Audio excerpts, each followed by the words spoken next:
ஐயா உண்டு. ஐயா வழியில் திருமணமான பெண்கள் நெற்றியில் குங்குமம் வைக்கலாமா அப்படின்னு ஒரு கேள்வியை கேட்டிருக்காங்க. இதுவும் நல்ல கேள்வி தான். நிறைய அன்பர்கள் இதுக்கு முன்னாடி இந்த கேள்வி எழுப்பியிருக்காங்க. நான் பொதுவாக பாராயணத்தில் இதுக்கு விளக்கம் சொல்லியிருக்கிறேன். சொல்லும் பொழுது ஒரு 100, 50, 200 அப்படி வேணும் கேட்பாங்க. அப்போ இந்த யூடியூப் சேனல் மூலமாக உங்களுக்கு இதை சொல்லும் பொழுது கொஞ்சம் விரிவாக்கமாக புரியும். அன்பானவர்களே, அதாவது அப்படி நாடு சுதந்திரம் அடைவதற்கு முன்னாடி அம்மமார்கள் பெண்கள் உடன்கட்டை ஏறுதல், கணவன் இறந்த அந்த அக்கினியிலே தூக்கி போடுவாங்க, இல்லைன்னா அவங்களே விழுந்து செத்துருவாங்க. இது எவ்வளோ பெரிய மோசம், எவ்வளோ கொடுமைன்னு பார்த்துடுங்க. நம்முடைய நாடு சுதந்திரம் அடைந்த பிறகு 1947 பிறகு சர் மோகன் ராய் ஒரு தடை கொண்டு வந்து உடன்கட்டை ஏறுவதை தடை செய்தார். அதுக்கு பிறகு அம்மமார்களுக்கு என்ன கோலம்னா, கணவன் இறந்து விட்டால் அவள் விதவை கோலம், வெள்ளைச்சேலை போட்டு ஒட்டு வைக்காம பூ வைக்காம இப்படி எந்த ஒரு நல்ல காரியங்களுக்கு, மங்களகரமான காரியங்களுக்கு கலந்து கொள்ளாமல் பெண்களுக்கு எதிராக நடந்த வன்கொடுமை, ஜாதி கொடுமையிலும் மிக மோசமானது பெண்களுக்கு ஏற்பட்ட இந்த மாதிரிப்பட்ட கொடுமைகள். இதற்காக தான் ஐயா முதல்ல வந்தாங்க. ஐயா வந்தது ஜாதி கொடுமை, ரெண்டாவது பெண்களுக்கு ஏற்பட்ட இந்த வன்கொடுமைகள், இதை மாற்றுறதுக்கு தான் ஐயா வந்தாங்க. ஐயா வந்த பிறகு இந்த முருகப்பெருமான் சொல்லும் பொழுது, ஒழுந்து மஞ்சனை உப்பையோடு சந்தனம் இல்லை குங்குமம் எந்தனுக்கு வேண்டாம், ஐயா வேண்டான்னு சொல்லிட்டாங்க. நான் இப்போ நம்ம பேசுறது ஐயாவை வணங்குற மக்களுக்கு மட்டும்தான். அவருடைய விசுவாசம் அவங்களுக்கு. ஆனால் ஐயாவளி விசுவாசிகள், ஐயாவை நம்புகிற, ஐயாவுடைய திருநாமத்தில் போடுற மக்கள் எப்படி இருக்க வேண்டும் என்கிற கேள்வி கேட்டிருக்காங்க. அப்போ பெரும்பாலும் தாங்கள் ஏடு வாசிப்பு பாராயணம் பண்ணுற அன்பர்களுடைய மனைவிகள் கூட இந்த குங்குமம் வைத்ததை நான் பார்த்திருக்கிறேன். அப்போ அவர்களுக்கு தன் மனைவிக்கு குங்குமம் வைக்கலாமா வைக்கக்கூடாதான்னு தெரியலை. அப்படி இருக்கும் பொழுது மற்றவங்களுக்கு இவங்க என்ன சொல்ல முடியும்? இவன் குங்குமம் ஏன் வைக்கக்கூடாது? அதாவது குங்குமம் வைக்கிறது மங்களம் மங்களம் மங்களம். ஆனால் ஒரு குங்குமம் வைக்கிற அம்மா அமங்கலமாக மாறுவாங்களான்னா கண்டிப்பாக கிடையாது. ஐயா நம்ம ஐயா வழியில் ஒரு கணவன் வைகுண்ட பதவி கிடையாது. இப்போ வைகுண்டர் திருவடி தர்மீக வாழ்க்கை மட்டும்தான் இருக்கு. கலியுகம் முடிந்த பிறகு நீங்க சிவலோகத்துக்கோ பரலோகத்துக்கோ அங்கெல்லாம் கிடையாது.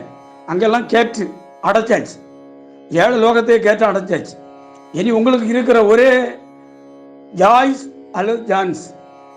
ஜாய்ஸ்ங்கிறது நம்ம பிறந்த பறவை, சான்ஸ்ங்கிறது நம்மளால் தேர்ந்தெடுக்கிறது. அந்த சான்ஸ் என்ன அப்படின்னா, நீங்கள் தர்மயுகத்துக்கு போகிறீங்களா இல்லை நரகத்துக்கு போகிறீங்களா, ரெண்டே வாய்ப்பு தான். தர்மயுகமா இல்லை நரகமா. அங்கே வைகுண்ட லோகம் சிவலோகம் அதெல்லாம் கிடையாது. நரகமா இல்லை தர்மயுகமா, இதுதான் நமக்கு இருக்கிற ஒரே வாய்ப்பு. ஐயா என்ன சொன்னாங்கன்னா, மக்களே, நான் இந்த கலியுகத்தில் அவதாரம் செய்து ஆணும் பெண்ணும் சமம். அது எப்படி சமம் ஆகும்?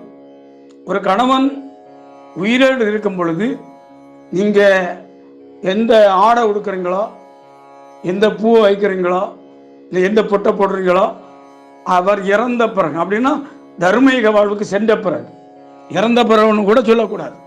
ஐயாவுடைய மக்கள் சாவதில்லை, பெண்கள் என்றைக்கும் அமங்கலம் ஆவதில்லை. இதை நீங்கள் தீர்க்கமாக பதிவு பண்ணிடுங்க.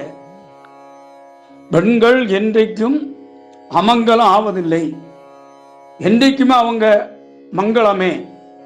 அந்த மங்களத்தை தான் ஐயா திருநாம அணியுங்கள், திருநாம அணியுங்கள்.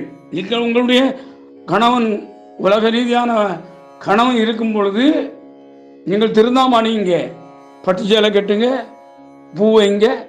அவர் இந்த உலக வாழ்க்கையை நிறைவு செய்து தர்மீக வாழ்வுக்கு சென்ற பிறகும், ஏன்னா உங்கள் கணவன் மரணம் ஈவதில்லை. ஐயாவை முழுமையாக ஏற்றுக்கொண்டு அந்த வழியில் நீங்கள் பயணித்தால் அந்த வழி உங்களை மரணம் இல்லா பெருவாழ்வுக்கு தான் அழைத்து செல்லுகிறது, தர்மீக வாழ்வுக்கு அழைத்து செல்லுகிறது, நரகத்துக்கு அல்ல, மரணத்துக்கு அல்ல. அதனால அந்த கணவன் சாவதில்லை, மரணம் இல்லை. அதனால நீங்கள் கணவன் இருக்கிற பொழுது எப்படி நீங்கள் பட்டு சேலை கட்டி வைக்கிறீங்க, தலையில பூ வைக்கிறீங்க, நெத்தியில பொட்டு வைக்கிறீங்க, அந்த பொட்டு திருநாமமா இருக்கட்டுமே. ஏன்னா குங்குமம் கண்டிப்பாக இந்த உலகத்தில் கணவன் இருக்கிற வரைக்கும் தான் வைக்க முடியும், அதுக்கு பிறகு வைக்க முடியாது. இதுதானே உண்மை. அதனால தான் ஐயா நித்திய வாழ்வாகிய அந்த திருநாமத்தை இல்லையா, என்றைக்கும் மங்களகரமான இந்த திருநாமத்தை மட்டும் அணையுங்க. இதை நாம் ஒவ்வொரு ஐயாவளி மக்களும் தங்களுடைய கூரைகளிலே, நம்முடைய மனைவியாக இருக்கட்டும், அம்மாவாக இருக்கட்டும், மகளாக இருக்கட்டும், சகோதரியாக இருக்கட்டும், அவங்களையும் இந்த திருநாமத்தை தவிர வேற எதையும் அணிய அனுமதிக்காதீர்கள். இதான் முதல் நிலை. நம்ம மரணத்தை கடந்தவர்கள், மரணமில்லா பெருவாழ்வு சொந்தக்காரர்கள். நமக்கு மங்களமை தவிர, நித்த திருநாளை தவிர நமக்கு அமங்கலம் கிடையாது. அமங்கலம் இருக்கிறவங்க தான் ஒரு குறிப்பிட்ட காலகட்டத்துக்கு பிறகு அந்த பொட்டை மாற்றிக்கிட்டு இல்லையா, கணவன் இல்லாத போது மாற்றிக்கிட்டு பூச்சி விடாமல் அப்படி இப்படி இருப்பாங்க. நமக்கு அது கிடையாது. நமக்கு என்றைக்குமே மங்களம், நமக்கு என்றைக்குமே நித்த திருநாள், நமக்கு மரணம் இல்லா பெருவாழ்வு.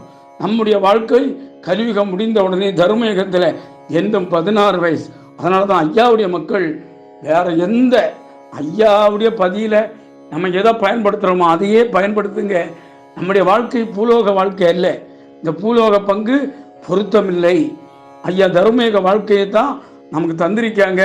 அதனால் இதிலே ரொம்ப ஆசைப்படாமல் தயவு செய்து இனியாவது எல்லாரும் ஐயா என்ன சொன்னாங்க அப்படின்னு கேட்டு நெத்தியில ஆணும் பெண்ணும் ஒருபோல திருநாமம் மட்டும் அணியுங்க.